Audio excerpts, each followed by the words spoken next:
Boa tarde, professor.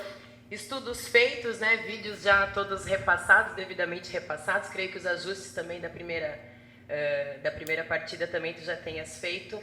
O que esperar desse Aimoré, única equipe a vencer do grupo, né? Líder tal, com nomes, um ou dois nomes aí que se destacam bastante no elenco. Queria que tu começasse por aí.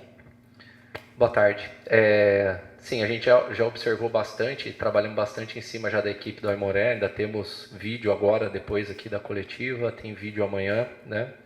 Para a gente ainda repassar alguns detalhes, né? Um vídeo antes do último treino e um vídeo antes do jogo amanhã. E a gente observou, a gente assistiu o jogo, eu assisti ao vivo o jogo e algumas vezes durante a semana a gente acompanhou. Uma equipe que joga num 4-4-2, é uma equipe que tem bastante imposição física, né? Bem caracterizada por isso, jogadores de bastante imposição física. Fez um placar elástico na primeira rodada.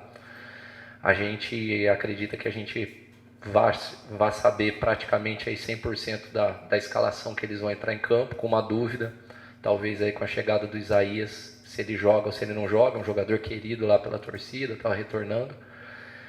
Temos informações de lá que é possível que ele seja titular também, né? Mas ainda não é uma certeza. E é isso que a gente acompanhou assim, mais algumas outras características também da equipe deles e a gente se preparou bastante. Leandro, a postura apresentada na segunda etapa, obviamente depois, né, os gols vieram, o empate e tal. Isso, eu gostaria de saber se essa postura, você falou que não mexeu antes no intervalo ainda com o placar com 2-0, porque gostou de como a equipe terminou o primeiro tempo, né? A torcida pode esperar mudanças já na equipe titular nesse jogo contra o Aimoré? Ou tu vai segurar ainda e deixa isso para uma segunda etapa também? Não, a minha avaliação é assim, eu sei que o gol feito e o gol sofrido, ele mexem muito com a avaliação sobre o que está acontecendo dentro do campo. A gente tem que tomar cuidado, porque a gente tem que olhar muito para o desempenho, e óbvio que criar uma chance de gol, sofrer uma chance de gol do adversário, tem muita informação ali que a gente tem que levar em conta para avaliar a equipe. Porém, eu não posso me basear em um gol sofrido e achar que eu tenho que mudar tudo, e nem quando a gente estiver à frente do placar, tudo vai estar sendo bem feito. Então, assim, a gente tem que ter essa clara noção. Para mim, assim, os primeiros 25 minutos do jogo lá, a gente poderia ter saído vencendo a partida, porque a gente teve pelo menos 3 ou 4 chances de gol para a gente conseguir concretizar. O que faltou, talvez? Um pouco mais de uma decisão um pouco melhor ali no passe para o gol, na finalização, na escolha da jogada, porque a gente recuperou muita bola deles na zona central do campo e saímos em velocidade, né? E conseguimos ocupar bem o campo de ataque. Então foi isso que eu falei no intervalo. E depois, no segundo tempo, a gente voltou para o segundo tempo ainda com esse domínio. Então eu não via muita necessidade de mudar o que a gente estava fazendo. O que eu via necessidade, sim, era em melhorar a eficiência. Defender um pouco melhor algumas jogadas que estavam gerando perigo, principalmente contra-ataques de bola parada e as bolas longas, que foi a origem do terceiro gol, principalmente. E melhorar nossa eficiência para atacar a área deles. Isso sim a gente não estava fazendo. A gente estava rondando a área, a gente estava ficando com a bola, estava pressionando, mas a gente estava atacando a área deles com pouca eficiência. Com pouco jogador, ou no tempo errado, não estava atacando as costas da linha de defesa. Então esses comportamentos sim, e com a mudança, mudou um pouco também a característica dos jogadores que entraram. São jogadores de mais velocidade, potência, agressivos, de 1 contra 1, e isso também mexeu com a característica da equipe e ajudou a gente a ter isso que a gente precisava para reverter ali o placar. E se tem mais uns 5 minutos, a gente ainda talvez conseguisse virar o jogo. Oi, Zago, boa tarde. Boa tarde. Desculpa se essa pergunta já foi feita.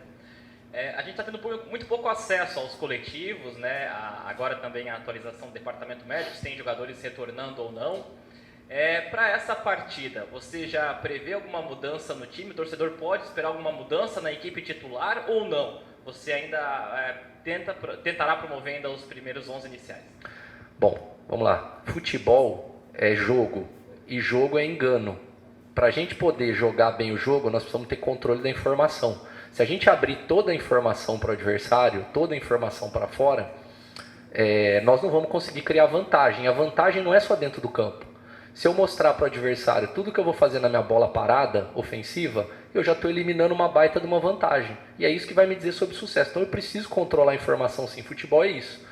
O papel da imprensa de fora do clube é buscar a informação do jeito que ela conseguir. É o papel de vocês. Vocês têm que fazer isso da melhor forma possível.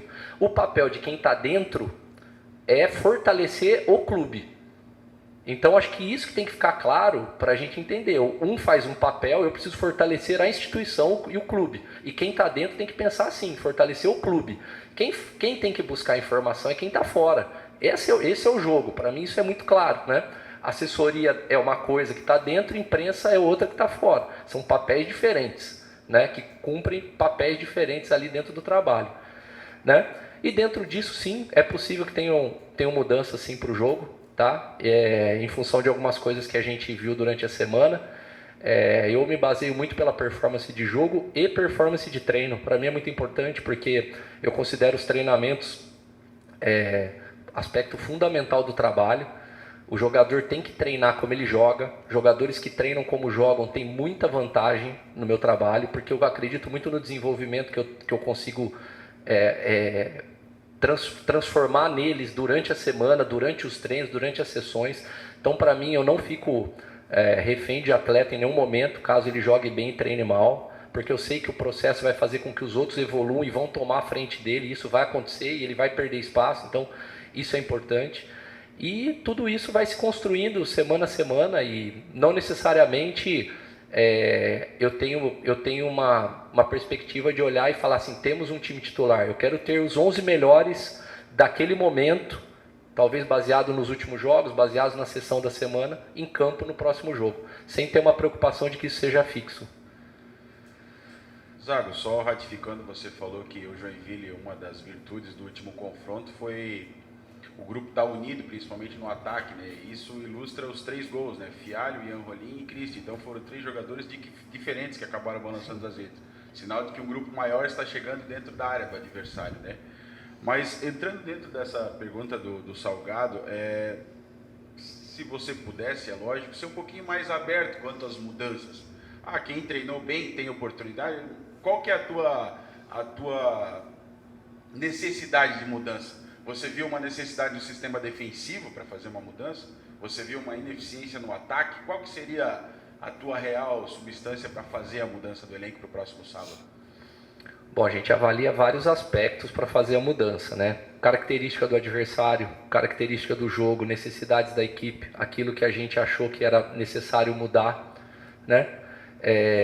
Eu penso que assim, sistema defensivo para mim não é a linha de defesa. Tá? É a equipe como um todo. O sistema ofensivo é a equipe como um todo, sempre. A gente precisa defender melhor, claro, sempre.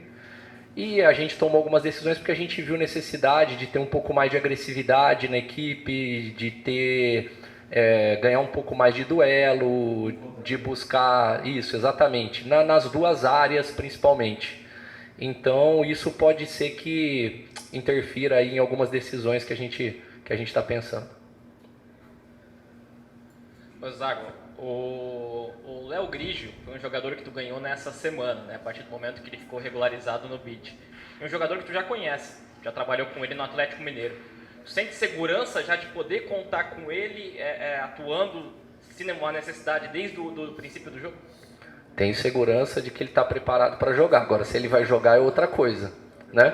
Preparado para jogar ele estava treinando no Bangu, né? Ele fez um campeonato carioca muito bom ali pelo Bangu, estava treinando lá, perdeu 2 ou 3 sessões ali naquele momento que ele veio para cá, e ele está preparado para jogar, mas em relação a se ele vai jogar ou não, isso eu não posso falar.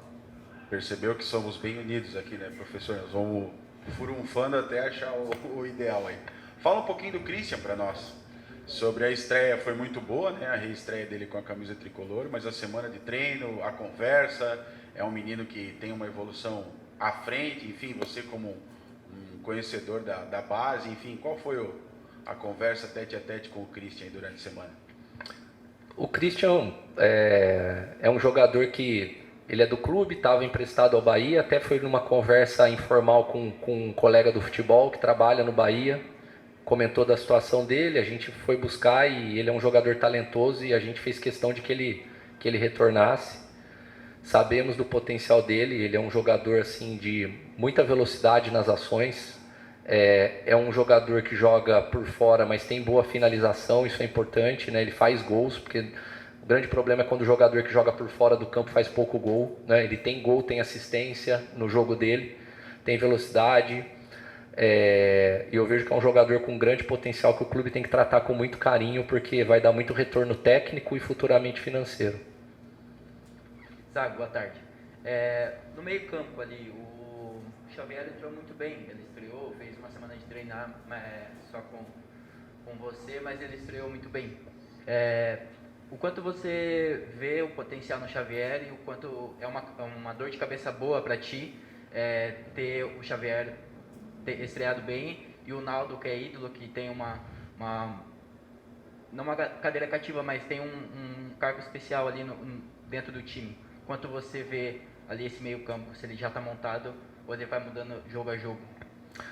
Ele não vai mudando jogo a jogo aleatoriamente, ele vai tendo sempre os melhores em campo, né? O Naldo, eu já conheço o Naldo, inclusive trabalhei com o Naldo na Ponte, né, em 2017, quando o Naldo esteve por lá. Eu estava no profissional na época, fiquei um período no profissional, trabalhei, então já conheci o Naldo até o dia a dia, além de conhecer a carreira dele. E o Xavier era um jogador que a gente já tinha ele dentro do nosso monitoramento de atletas que a gente tem, né? A gente já acompanhava, e surgiu a oportunidade, ele tem o perfil, como eu disse, a gente não traz só pela oportunidade, o atleta tem que atender o perfil. Ele é um atleta que, dentro do campo, além de ser um atleta agressivo, competitivo, de boa técnica, ele é um líder técnico dentro do campo, ele orienta muito a equipe. E claro, ele jogou um jogo praticamente com 3 ou 4 sessões de treino, ele já foi para o jogo. Então a gente tinha 5 semanas de preparação.